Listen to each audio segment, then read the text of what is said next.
Hey guys, how's it going? So we just got a new trailer for Shin Megami Tensei 5 Vengeance called The Sacrifice about a week ago. And there's lots of stuff in it. I just want to go over it with you guys and analyze it. So the trailer starts out with Miyazu getting eaten by, I guess, one of the new villains from the Kadistu. And her name is Aisheth Zenunim. I'm not even sure if I'm pronouncing that correctly. And we got Yuzuru looking at this and looking really upset because, that's his sister.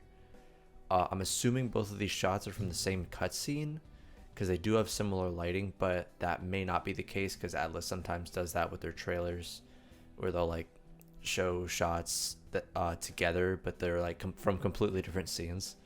But this could play into that line that Yuzuru has later in the trailer. He goes like, "Why did she have to live in such a goddamn broken world?" He said that, and I think it might be like this scene is kind of leading into his reasoning as to why he would say something like that. Uh, but yeah, overall, I don't think he'd be very interested in watching his sister getting eaten by demons. So I think that's why this is happening. It's kind of also interesting and it's exciting because they're giving more of a reasoning to users' actions. In the original SMT5, Yuzuru didn't really have a lot of reasoning to his character. So we really knew like that he cared for his sister. That was made pretty clear in the original story. But that was pretty much it for his like character motivation. And he just overall kind of goes along with Tsukuyomi's reasoning because the story kind of needed it.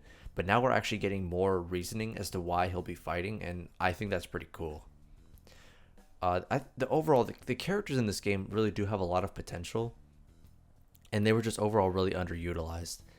I mean, most of Miyazu's story in the original SMT5 was relegated to just like a series of side quests in the main story, and she was only there for a little bit and then just dips.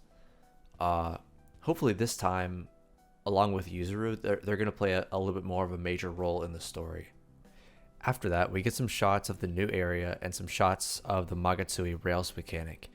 Atlas actually stated in a YouTube Shorts video after this released that these were quality of life changes. So I'm thinking that these will probably help cut down in running around everywhere and backtracking and all that good stuff. This next shot here is pretty interesting to me.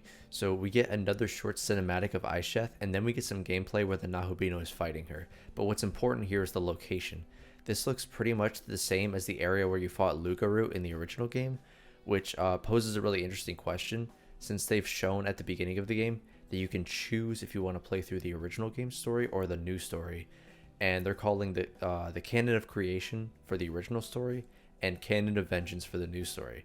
What this makes me think is that some of the boss fights from the original story are replaced with fights with the Kadistu as you progress, since we'll most likely be going through many of the same areas from the original. What I hope this doesn't mean, however, is that the areas in the early game, like this, are pretty much identical and that the bosses are just replaced with Kadistu.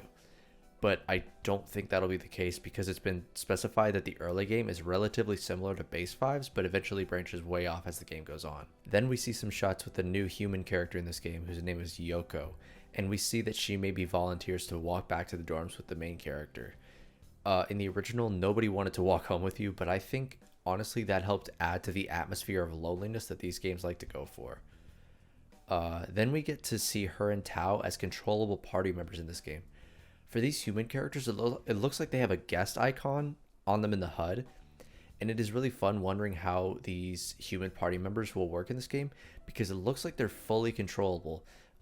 In Shin Megami Tensei 4, the guest character system was kind of strange in that during the times that they were available, the one that you got was random. And in Apocalypse, you were able to choose which guest character you could bring into battle, but it still didn't feel like they were a part of your team. Now it looks like they're fully controllable party members that take up slots and everything. I also wonder if these characters will be forced into your party or if you'll have the choice to use them or not, like in Apocalypse. Either way, it seems like a cool system. Then we see Ichiro Dazai as a guest party member who uses his phone to summon a demon to perform the skill that you select.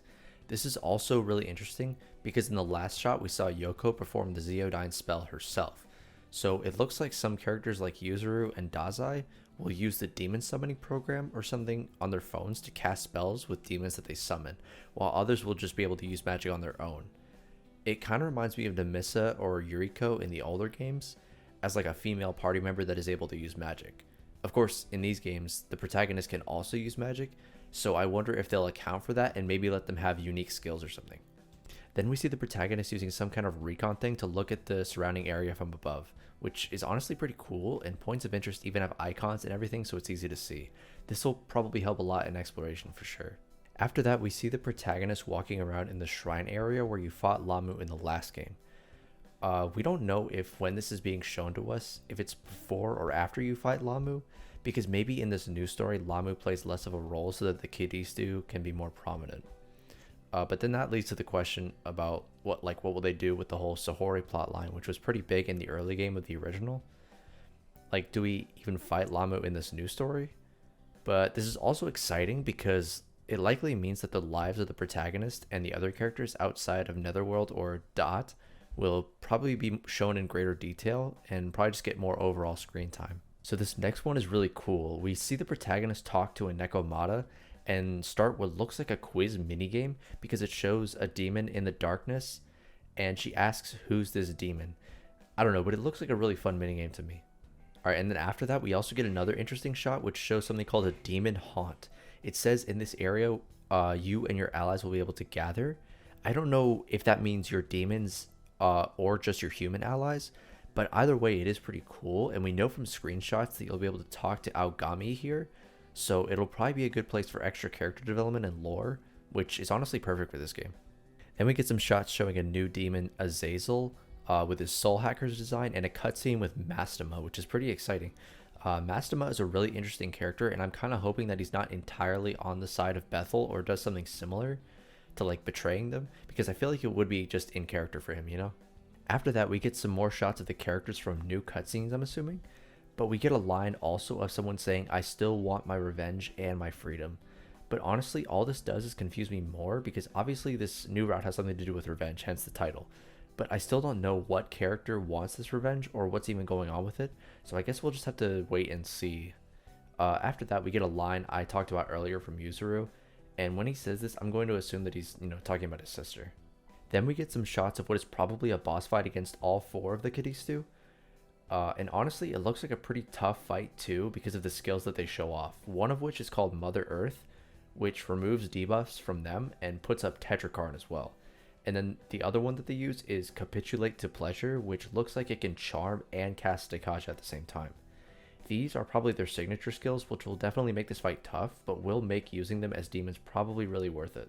Then we see them use a skill called Kadistu Entropy, which damages the entire party and heals all of the Kadistu to full, which makes me think that this fight is probably scripted, because I don't think they'd have something like that in a regular fight during the main story.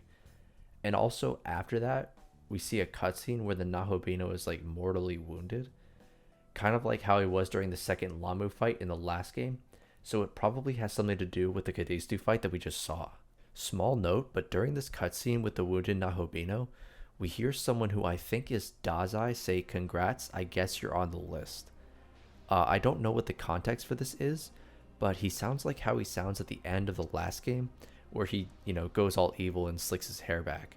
So maybe this line is from somewhere during the end game, when the alignments for the characters are starting to set in. So after that, we get one of the main new things from this trailer, which is the new form for the Nahobino, which looks really, really cool.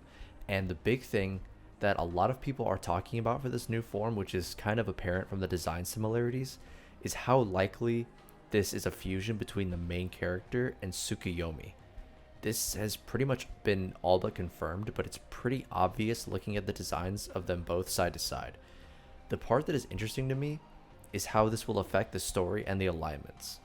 After all, in the previous game, the Chaos route was led by Yuzuru and Tsukuyomi, which makes this new form really confusing. Like, how does Yuzuru become a Nahobino if Tsukuyomi is with us? How can Tsukuyomi fuse with us if it was established in the last game that Yuzuru was his knowledge and not us? And is Yuzuru just not going to be part of the story anymore since he no longer could become a Nahobino? I think it's really exciting the way Atlas leaves us with these questions. It really incentivizes you to buy the game to see how these questions get answered, and personally, I'm really excited to see too. Another small note, this music, which I'm assuming is a battle theme, is really, really good. Then we transition to the protagonist in the new form, going through a place called Shakan. In the dialogue during this scene, they say that it's a sacred space within Bethel that is also the source of power for the Shekinah glory. This brings up two ideas for me. The first being that maybe there are more traditional dungeons in this game? Maybe? Honestly, that sounds really exciting because one of my favorite things about Megaten is the dungeon crawling. And I know it might be unpopular, but I really liked the times in SMT5 where it was more of a traditional dungeon. The second thing this brings up is questions for why the protagonist would be here. Like, are we trying to extend the Shekinah glory or completely end it to take the power that's here for ourselves? I guess we'll find out in the main game. After that, we get some more gameplay and see the main character using a new skill called Paraselene Blur, which honestly kind of cements the connection to Tsukiyomi, as the new skills all have the naming convention of the moon or lunar things in some kind of way. But the thing I want to bring up for this skill is that in the help box, it says that this skill can only be used if you dodged an attack on the previous turn, which seems like a really stupid condition to me, because unless your evasion is maxed, reliably dodging attacks isn't really a common thing in these games. I don't know, maybe in this new form your evasion is boosted or something, or you get another skill kind of like what Red Capote does. Otherwise, I don't really see this skill being very useful. It really looks cool, but I don't know if it'll be that useful. Then we see the protagonist fighting one of the new enemy types in Vengeance called Magatsui demons, which as far as I know are super beefed up versions of regular demons.